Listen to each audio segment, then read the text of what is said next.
Bonjour guys, Brandon here from Rally UK. Don't know why I did that. Anyway, today's just going to be a quick review of MotoGP 20. I'm a little bit late jumping on the bandwagon. This game actually came out in April 2020, but I just reviewed Ride 4, which I'll link somewhere in the corner, and you can check that out, but it's made by the same developers, Milestone. So what we'll do, we'll just get into a few videos with the menus, the gameplay, and the different game modes, and then I'll give you my pros, my cons, and my verdict at the end. Let's do this. Okay, so here we are in career mode. Real quick, I'll show you some of the stuff. So we'll go into my personal manager. These are some of the classes and the teams that I can negotiate with. When I've negotiated with them, I'll get received proposals and I can negotiate on those I've received and affect things like my signing on bonus. So we'll check out the tech staff now. You can see my chief engineer and my data analyst, and then the synergy between them and the different aspects of research that they'll collect. We'll go into my development. These are the nodes I've developed and that I'm working on, and you can see the staff under there that are working on those nodes. You could also assign those staff to research if you wanted to do that.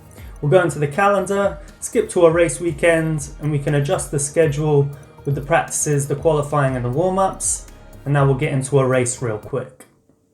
Here we are at the beginning of the race, and this is the menu you'll be looking at. You go straight to your track engineer, do the manual setup, and change things like your tire compounds depending on the temperature of the track. You can change your suspension, you've got your preload, your fork, your shock absorbers. You've got some steering adjustments that you can make there. You've got your gear ratio, and at the bottom you can see your final ratio. You've got your brake system for your front and your rear brake. You've got your ECU, which will change things like your engine braking and your anti-wheelie system. And then finally, you can change the amount of fuel that's going to be in your tank. So we'll come out of that, go to the development tests, and the better you perform in these tests, the more research data you'll collect, which you can use to improve your nodes. There he is, heading out on track. We'll soon find out whether he's looking for a quick lap time or whether he's trying out something for the race.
Here he is, back in the pit. The team.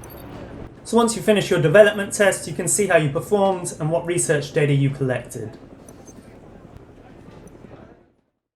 So there is an alternative mode in MotoGP 20, and that's this, the historic mode, where you compete in challenges ranging in difficulty and get rewarded diamonds for your performance. You'll go to the historic market where you can spend those diamonds on different items that can then be used in future challenges.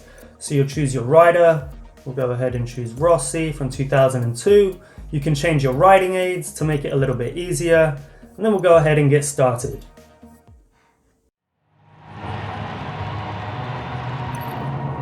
The Qatar Motorcycle Grand Prix will start shortly here in Doha, and the riders are ready to compete on an amazing illuminated racetrack.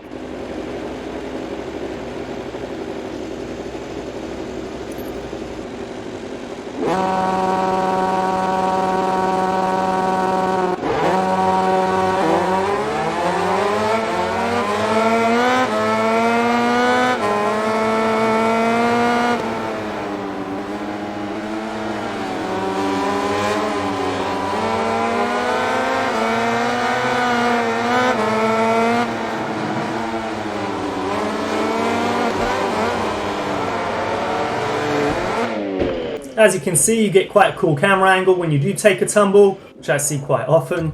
And yes, the rewind function works well.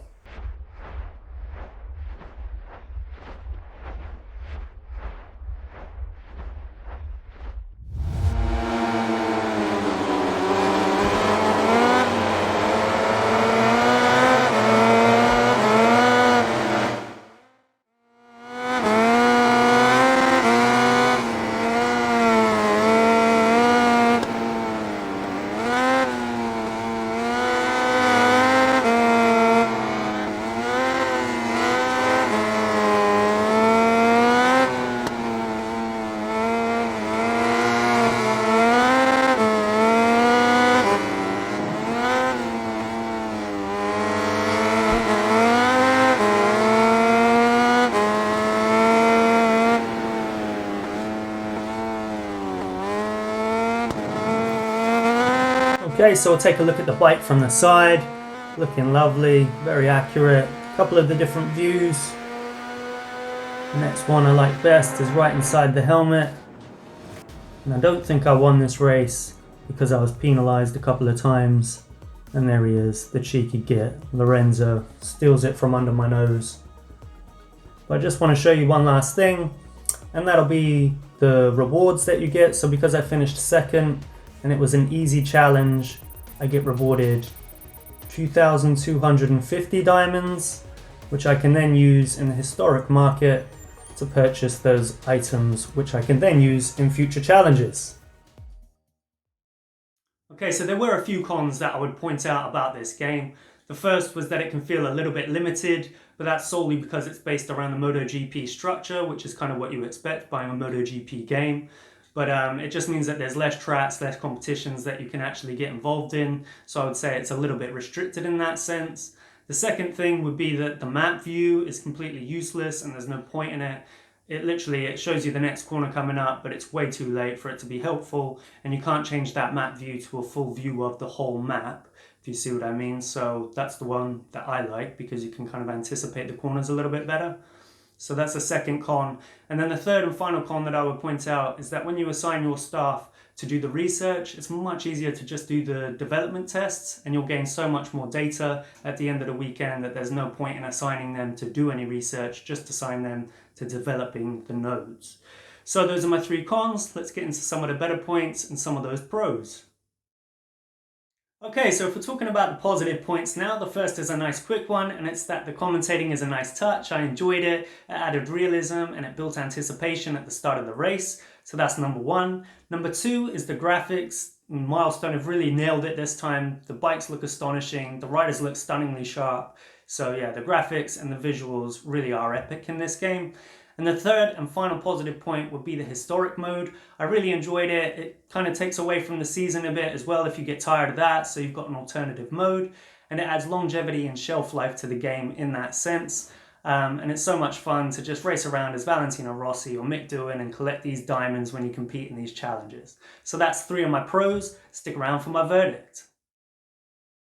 So what's the verdict? Well, if you're like me, you've got a lot of time on your hands at the moment. And I think I got this for $10.99. I subscribed to Ultimate Game Pass on Xbox and it was on there. So basically I'm just going to complete it and delete it. It is a lot of fun. It looks stunningly realistic and it can teach you a little bit about the tinkering with the bike, the structure of the MotoGP. And don't forget the historic mode is also definitely worth checking out. So the only thing to bear in mind is that MotoGP 21 might be coming out soon. I did mention that I've been jumping on this bandwagon a little bit late with the review, so I apologize for that, but I will be reviewing MotoGP 21 when that comes out. Also check out the Ride 4 review I mentioned because that's the real game to be owning for motorcycle enthusiasts.